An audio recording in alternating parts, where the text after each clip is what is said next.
O vídeo a seguir não é indicado para quem é idiota e acredita na Terra plana.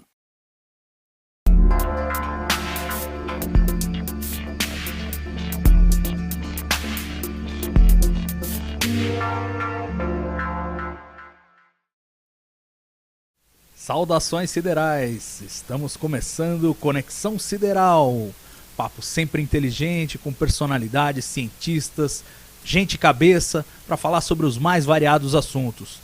E hoje vamos conversar com o professor Paulo Artacho.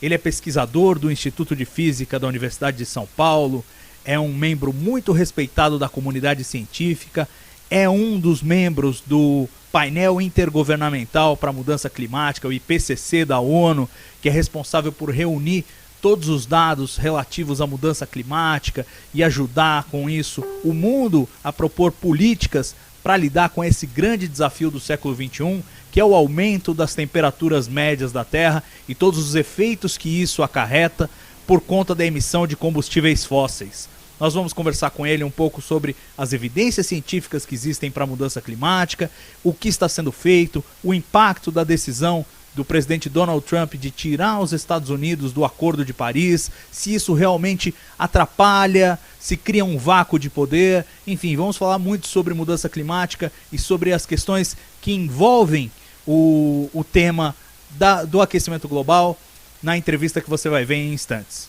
Fique ligado.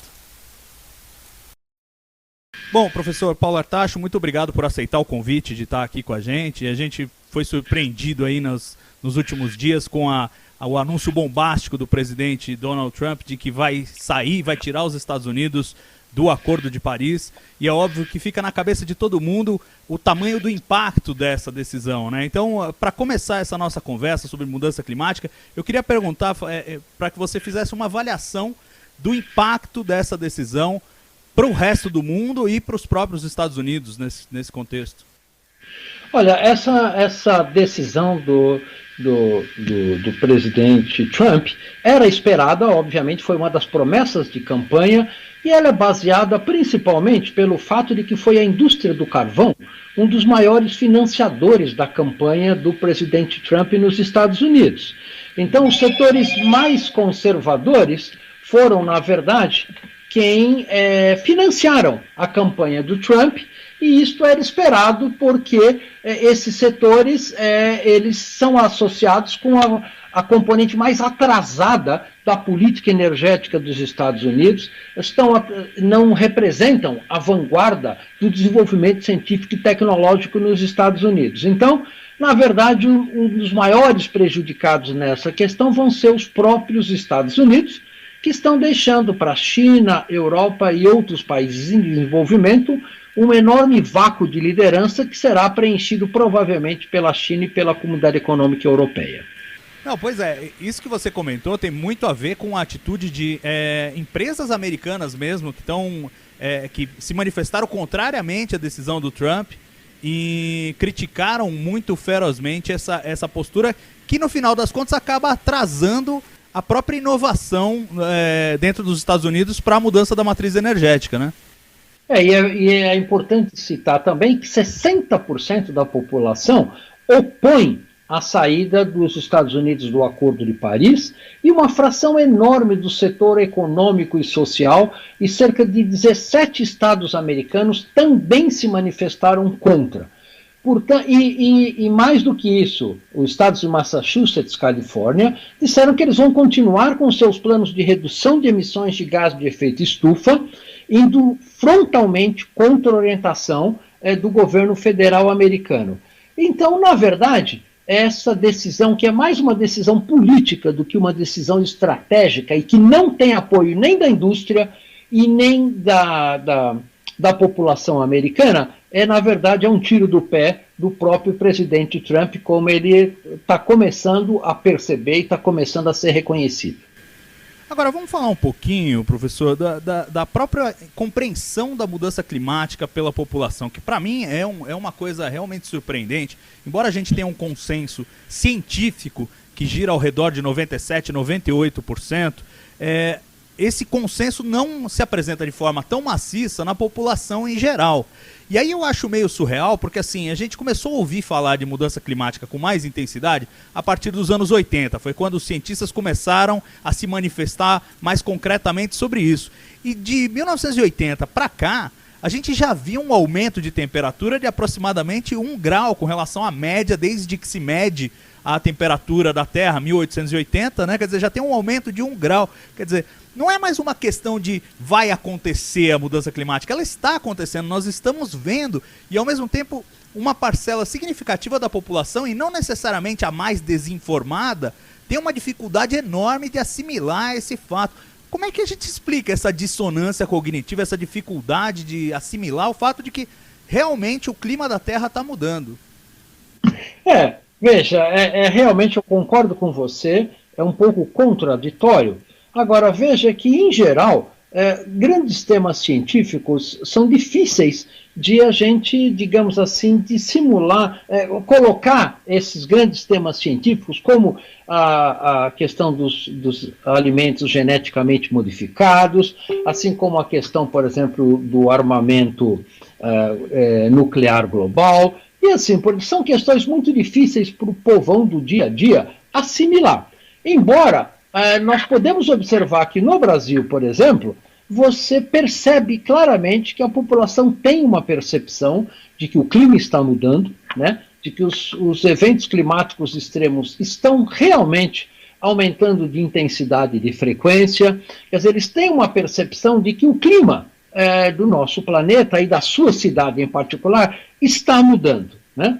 Agora, é muito mais difícil para a população em geral saber que alternativas nós temos do ponto de vista de lidar com essa problemática, que é uma problemática extremamente complexa, que envolve todo o nosso setor de transporte, indústria, produção de energia, desmatamento na Amazônia, efeitos em áreas costeiras, a questão da adaptação em áreas urbanas. Quer dizer, é uma problemática extremamente complexa que nem o nosso próprio governo está conseguindo lidar e tem qualquer estratégia coerente e pensada com a sociedade para lidar.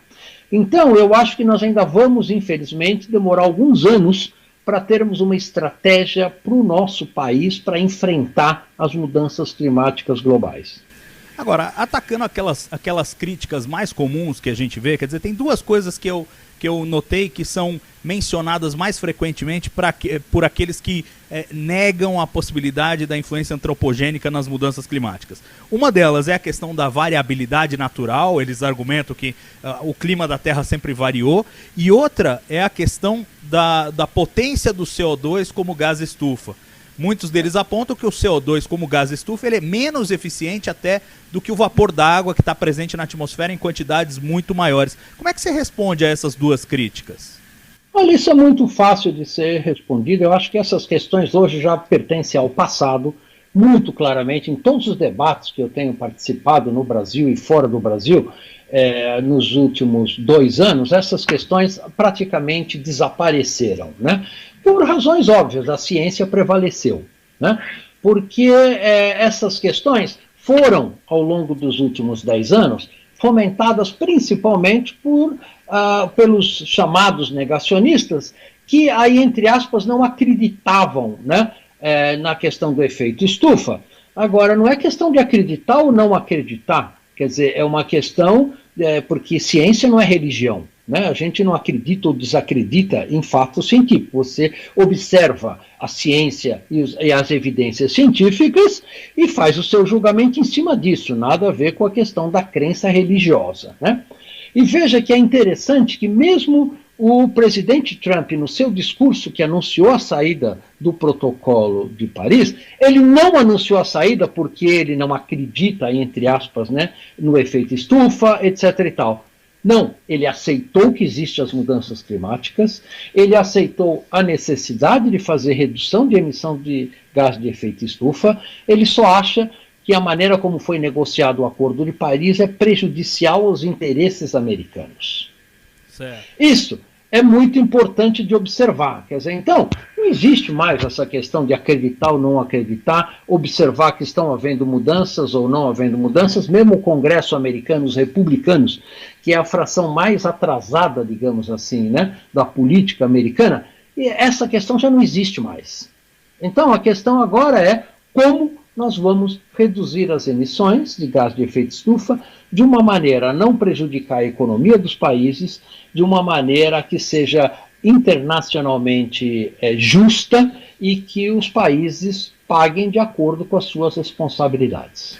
Tá certo, mas falando especificamente desses dois pontos que eu citei, eu gostaria que você explicasse para o público mesmo, para entender qual é a diferença, por exemplo, entre a variabilidade natural que a gente vê na história do clima na Terra, medida ali pelos proxies em milhões de anos, e a variação que a gente está observando agora. Veja, o clima da Terra sempre variou ao longo dos 4,5 bilhões de anos do nosso planeta, isso é natural. Ela varia basicamente em função dos parâmetros orbitais da Terra em relação ao Sol, que altera o fluxo de energia, aquecendo ou esfriando de acordo com a distância que varia entre a Terra e o Sol.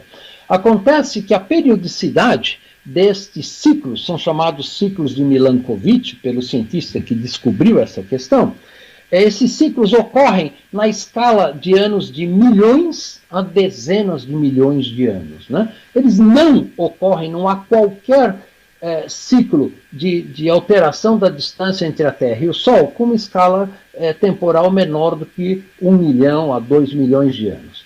O que ocorre hoje é que nos últimos 150 anos, devido à queima de combustível fósseis, está havendo um acúmulo na nossa atmosfera de gases que aumentam a absorção da radiação infravermelha, que é o calor que a Terra emite de volta para o espaço.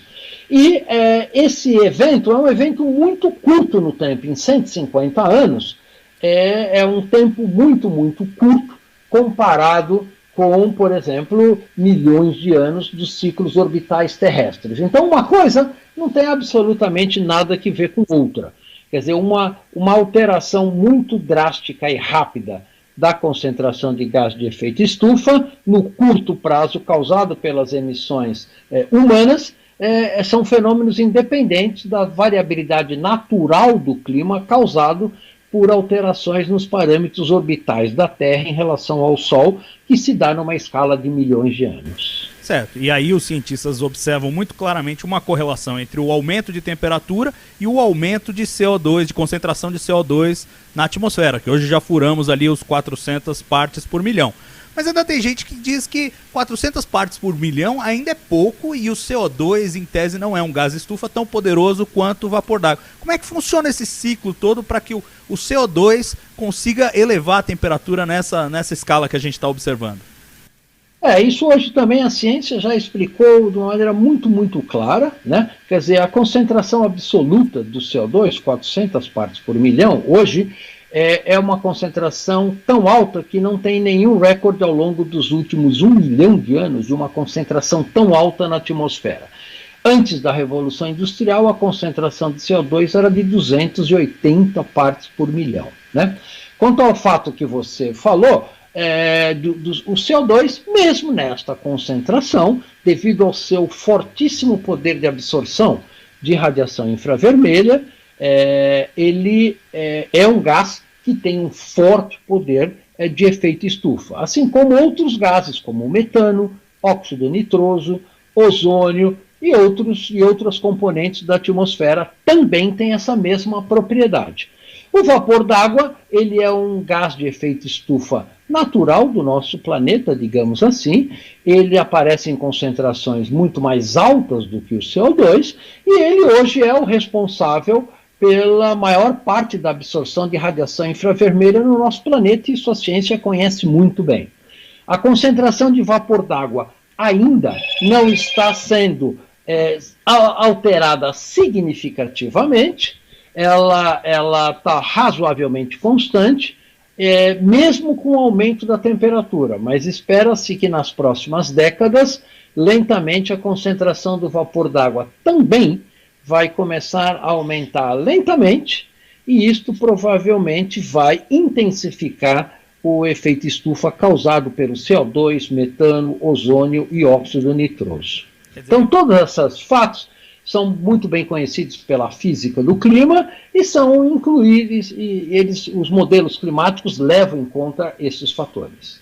Bom, então, tudo isso está muito bem compreendido pela ciência, mas eu imagino que existam novos desafios da ciência do clima. Quer dizer, o que está sendo pesquisado agora? Quais são as fronteiras que estão sendo impulsionadas na fronteira do conhecimento, da compreensão do clima da Terra hoje? Bom, são várias questões, nós ainda entendemos muito pouco do que é necessário para compreender o complexo funcionamento do clima do nosso planeta. Então, basicamente, por exemplo, o papel das nuvens no esfriamento ou no aquecimento global é uma das áreas onde a ciência ainda conhece relativamente pouco. O papel das mudanças no ecossistemas causado pelo aumento da temperatura é uma outra área também muito crítica. O papel da modulação dos oceanos no aumento da temperatura é outra área importante. Então, a ciência ainda tem que avançar muito em várias áreas que são críticas para um entendimento mais completo das mudanças climáticas globais. Essas são só algumas delas, mas eu poderia te citar dezenas de áreas diferentes onde a ciência ainda precisa ser desenvolvida. E eu imagino que isso seja muito importante, não só para a questão de compreender como o clima está aumentando, mas até para bolar planos de mitigação, né? Quer dizer, entender onde que o processo vai modificar mais radicalmente o ambiente da Terra, em que locais do planeta, em que circunstâncias, e aí bolar planos para tentar conter esses danos o máximo possível. Sem dúvida nenhuma, nós precisamos desenvolver toda uma ciência para saber qual é a maneira mais efetiva de se adaptar às mudanças climáticas e qual é a maneira mais efetiva de reduzir as emissões de gases de efeito estufa. Existem milhares de cientistas hoje no mundo inteiro, inclusive no Brasil, pesquisando exatamente essas áreas e tentando descobrir qual é a melhor estratégia para os governos e para a população para mitigar os efeitos das mudanças climáticas e se adaptar às mudanças climáticas. Por exemplo, o painel brasileiro de mudanças climáticas lançou um relatório ontem sobre o efeito do aumento do nível do mar na enorme área costeira do Brasil, identificando quais cidades são mais vulneráveis, quais cidades precisam de ações mais urgentes do que outras e assim por diante. Então, esta ciência no Brasil está sendo feita, mas nós precisamos intensificá-la. Certo. E o Acordo de Paris, nesse contexto, ele é um passo importante no sentido de criar uma consciência planetária, digamos, um acordo entre países em que se mostra que um problema global só pode ser atacado globalmente? Não há a menor dúvida, esse problema tem que ser atacado globalmente, mas também tem que ser atacado em cada cidade e em cada país, né? Não vamos imaginar que só soluções globais vão resolver a questão ou só soluções locais vão resolver a questão também. Então, é preciso harmonizar desde ações urbanas, por exemplo, transporte na cidade de São Paulo. Uma cidade que contenha 7 milhões de automóveis, ela é obviamente não sustentável nem a curto prazo. Portanto, precisamos desenvolver métodos mais inteligentes de transportar pessoas em grandes centros urbanos como São Paulo, Rio de Janeiro, Belo Horizonte e assim por diante, né? Nós precisamos desenvolver novas tecnologias para reduzir desmatamento na Amazônia. Nós precisamos preparar a população do Nordeste para redução ainda maior na precipitação que já está ocorrendo. E assim por diante, os desafios científicos são enormes. Você é otimista ou pessimista com relação a esses desafios enormes que nós temos pela frente? Eu acho que não é questão de ser pessimista ou otimista, eu acho que é questão de ser realista. Tá? O que eu quero dizer com isso? É de que nós não temos outra alternativa a não ser se adaptar às mudanças climáticas, reduzir as emissões de gases de efeito estufa, porque isso pode comprometer toda a estrutura socioeconômica que nós construímos ao longo dos últimos séculos. Portanto, como nós não temos outra alternativa, nós vamos sim se adaptar a essas mudanças climáticas e reduzir as emissões de gás de efeito estufa. Perfeito. Por fim, você está falando com a gente aí direto de Harvard, né, em Massachusetts, aí nos Estados Unidos, e eu queria que você comentasse um pouquinho do trabalho que você está realizando aí. O que você vai passar, parece 3 meses aí, né? O que está rolando por aí?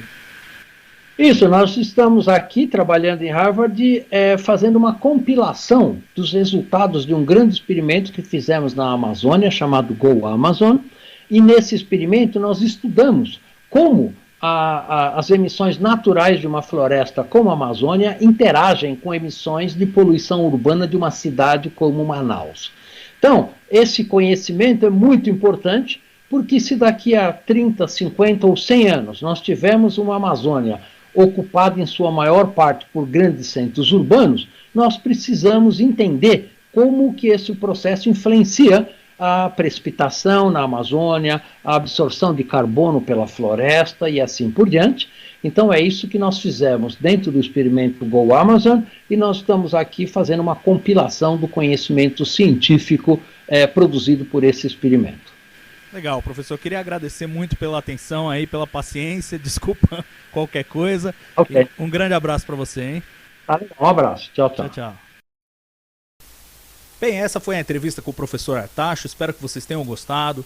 Para mim é realmente muito claro que o aquecimento global não é mais uma questão de debate. Vocês viram aí eu perguntando, quer dizer, é um fato que já está sendo discutido desde os anos 80. E dos anos 80 para cá a gente já viu 1 grau de aumento de temperatura. Na verdade, se você olhar a medida de 2016 obtida pela NASA, isso medida, não é modelo, não é especulação, é termômetro medindo. Deu 0,99 graus Celsius acima da média da temperatura da Terra desde 1880, quando começamos a medir a temperatura da Terra com termômetros. Então quer dizer que a temperatura está subindo, não há discussão. Que existe uma correlação muito clara entre o aumento de gás carbônico, de CO2 na atmosfera, e esse aumento de temperatura, também não há discussão. A única discussão real que se coloca diante da humanidade nesse momento é o que nós vamos fazer a respeito. E o professor Artacho colocou aí que ele é realista, né? Nem otimista, nem pessimista, mas eu realmente acho que não... Acho que há razão para otimismo, né? Quer dizer, o próprio repúdio dentro dos Estados Unidos de uma atitude retrógrada como a do Trump mostra que a comunidade global está preparada para pelo menos aceitar o desafio de tentar mudar sua matriz energética. E afinal de contas, o que nós temos a perder, né? Trocando esse monte de diesel e gasolina que a gente queima na atmosfera, polui o ar das nossas cidades. O que a gente tem a perder de trocar por carros elétricos, por exemplo, que não emitem poluição? O que a gente teria a perder de trocar as usinas de carvão e petróleo por usinas limpas de energia solar ou de vento, né? Energia eólica, ou uma opção que é mais controversa, mas que eu defendo, energia nuclear, né? Quer dizer, tem todas essas opções de energia mais limpa, que é a energia proveniente dos combustíveis fósseis, e essa é uma decisão que nós vamos ter que tomar mais dia menos dia, porque os combustíveis fósseis acabam um dia, eles são não renováveis, quer dizer, são recursos que a gente pode usar num determinado período e depois a gente vai ter que abrir mão deles de qualquer jeito. Não é melhor a gente fazer essa transição antes que a gente veja grandes alterações no nosso clima? Para mim é evidente, é óbvio, é difícil encontrar um argumento em favor da não modificação. E aquele argumento todo que se costuma dizer que vai destruir empregos, ele é falacioso, porque você destrói empregos num setor, então nas minas de carvão vai cair o número de empregos, é evidente, mas você constrói empregos em outro setor, nas indústrias que vão fabricar painéis solares e nas indústrias que vão produzir moinhos de vento capazes de colher energia eólica, né? Quer dizer, aqueles cataventos enormes que se constrói para colher energia eólica. E a eficiência dos painéis solares precisa aumentar, então vai ter um grande grau de inovação. A produção de baterias capazes de impulsionar carros vai ter um grande grau de inovação. Então, para mim parece uma situação ganha-ganha a gente se livrar do petróleo, independentemente da mudança climática. O fato de que a mudança climática está acontecendo só torna tudo mais urgente.